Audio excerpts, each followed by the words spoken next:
Bangladesh is one of the poorest countries in the world with a gross national product per capita of $380 in 2000. Although it has made improvements in its growth rate, 78% of the population still lives on less than $2 per day. Thus, widespread poverty and malnutrition are major issues in Bangladesh. About 75 million people, which is equivalent to 50% of Bangladesh's population, cannot afford an adequate diet. Moreover, since demand for labor is in agriculture is seasonal, the rural landless, which make up about 50% of rural households, remain virtually unemployed during the slack season. Therefore, Bangladesh has responded by implementing programs that try to generate employment, particularly in rural areas, in hopes of reducing poverty. One of these strategies is the Food for Work program. The Food for Work program is a workfare program that started in 1975 in response to the 1974 famine. A major objective of the program is to provide income to the rural poor during the slack period when the unemployment rate in rural areas increases. Thus, the FFWP sets up seasonal construction and maintenance of agricultural supporting infrastructure jobs for the qualified poor. In exchange for labor, the FFWP pays laborers primarily with wheat instead of cash. In the short term, the program has the ability to improve food security for the rural poor who participate, and in the long run, it has the potential to improve food security in society by facilitating national level economic development through better infrastructure, for example. The Food for Work program has been a step in the right direction to improve Bangladesh's development and growth. One of the pros of the FFWP is that it creates off-season employment, which is usually from January to May, for the poorest of the poor and virtually landless people. Since the poor have a low opportunity cost of time, there is an incentive to work. The value of the wheat they receive from the FFWP is greater than what they would have earned from a casual job. This program reaches its target group because only the people in the most need will be willing to do laborious work to receive food. The majority of the participants have no land or a very minuscule amount, little education, a low income, and hold many small casual jobs year round.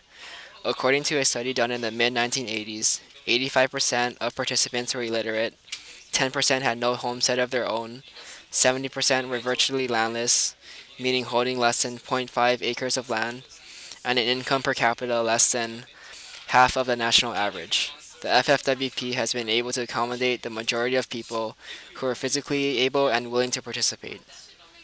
Once the poor and landless meet their food need, they are able to focus their incomes on other needs. For example, income could be spent on shelter improvements, clothing, and repayments of loans, which will eventually lead to improved creditworthiness. As a result of the new infrastructure in rural areas around Bangladesh, this has led to an increase in rural development. Evidence has shown that rural villages with new infrastructure have increased labor force participation and overall income. Another indirect pro of the FFWP is that the increased food supply earned by participants allow them to provide meals to children, which allow these children to be more effective and focused at school.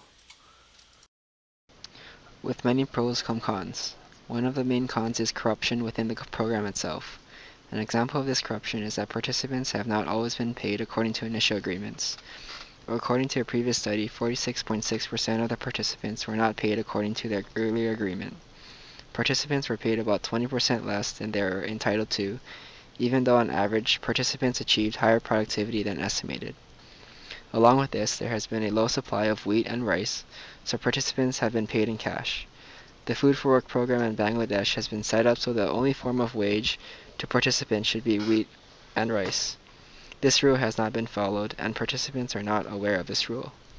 About 35.1% of participants have admitted to have been paid in cash at some point during their participation in the program. The FFWP also does not regulate how the cash is spent, which can lead to participants spending the cash on things that will not lead to development and growth. Another con is the long hours the participants endure.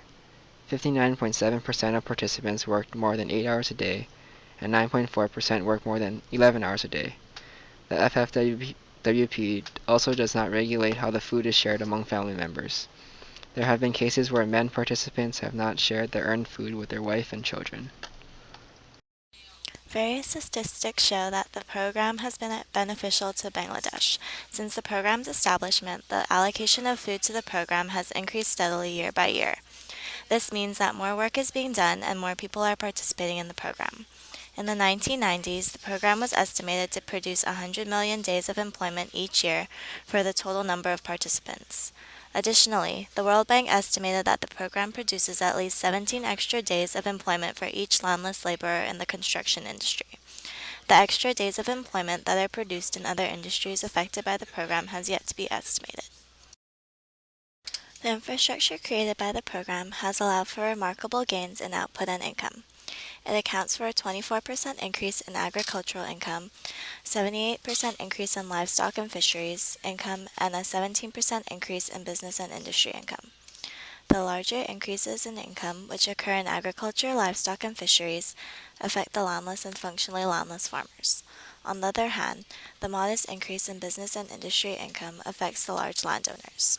As a result, the gains positively impact income distribution. The infrastructure created also increases the participation in the labor force in those villages granted with the new infrastructure. A large increase in the participation is attributed to women.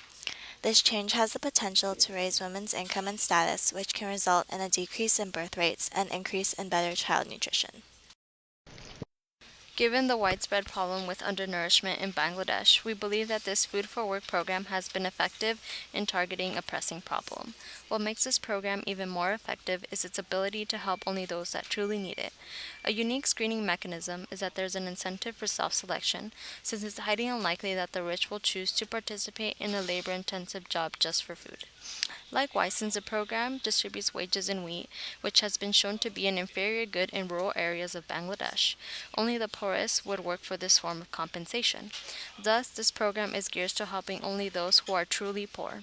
FFWP has also worked because more people are willing to support a program that does not distribute cash, because people can use cash for other purposes, such as for drugs or illegal activities. There are several limitations to the Food for Work program instituted in Bangladesh. This program comes with a myriad of problems, although some are not limited to food for work. One problem, corruption, can easily occur in the system with ample opportunities to skim profits. However, corruption can be seen in almost all economies and is nearly impossible to completely prevent.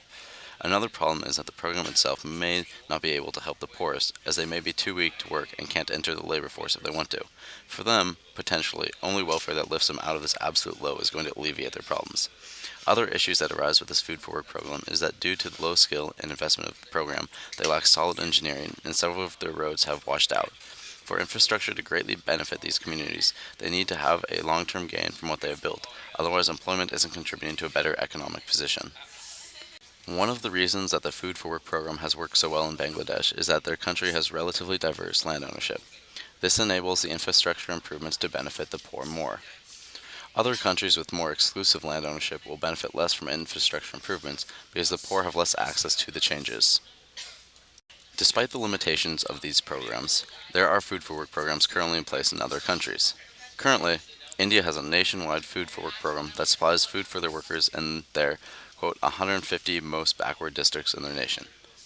On top of this, there are also areas within the program that they can expand on. An example of this is the Food for Education program that has just recently entered into Bangladesh.